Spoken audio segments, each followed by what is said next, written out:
Entirely different point of view.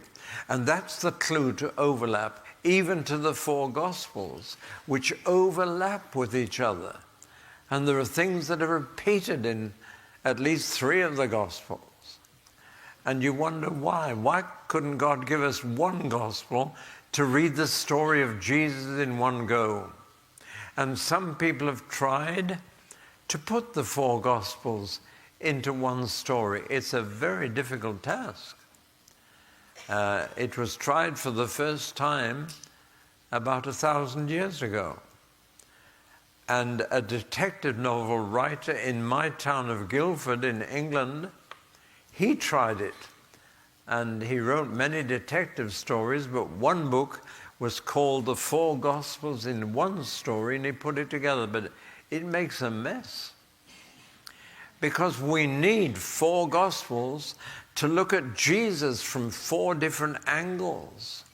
You get a fuller picture of someone when you get a different aspect of their character and their activity.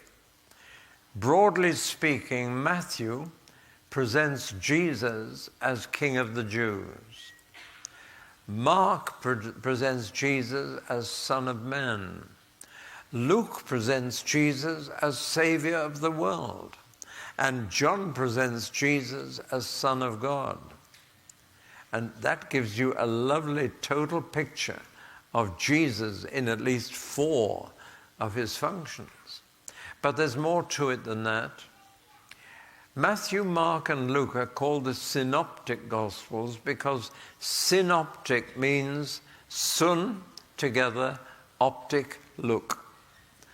And synoptic Gospels look at Jesus from a similar point of view. And they look at Jesus from the outside, whereas John's Gospel looks at Jesus from the inside. And that's the main reason why it's so different. And now you can read the 4 Gospels in a different way, but I'm going to say more. Of the 4 Gospels, 2 are written for unbelievers, and 2 are written for believers. And the 2 written for believers, one is written for young believers, new believers, and the other is written for old believers, mature believers. Now, do you know which? You can give the wrong gospel to an unbeliever. Well, now, which 2 are written for unbelievers? Mark and Luke. And Mark tells them what Jesus did, and Luke tells them, in addition to Mark, what Jesus said.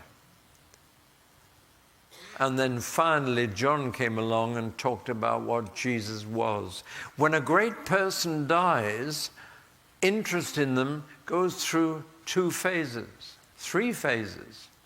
The first, the obituary notice, will simply list what the person did. And then people begin to be interested in what they said, and their speeches and letters get published. And then the 3rd phase is when people write a book really getting into the guy and telling us from the inside what he was. And you get this progression in the 4 Gospels. Mark told us what God did. Matthew and Luke added in what Jesus said. And then John tells us what Jesus was.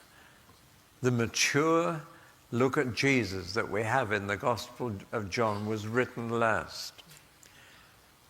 Now, Mark and Luke are written for unbelievers. Matthew is written for new believers. And John is written for old believers. And the same parable in 2 different Gospels carry a different message. Take the parable of the lost sheep. It occurs in Matthew and Luke. But in Luke, the lost sheep is a lost unbeliever who needs to be found. But in Matthew, the lost sheep is a lost believer who needs to be brought back. In Luke, the parable of the great feast is for unbelievers to be invited to come and take their place at the feast. But in Matthew, the emphasis is on the man who didn't change his clothes and was thrown out of the feast at the end. For many are called, but few are chosen at the end. So you see, even the same parable of Jesus, which he obviously told on more than one occasion, has a different message because of the books in which they occur, which are aimed at different people. And Matthew, of course, was not only aimed at new believers, but new Jewish believers, and has a particular approach for them.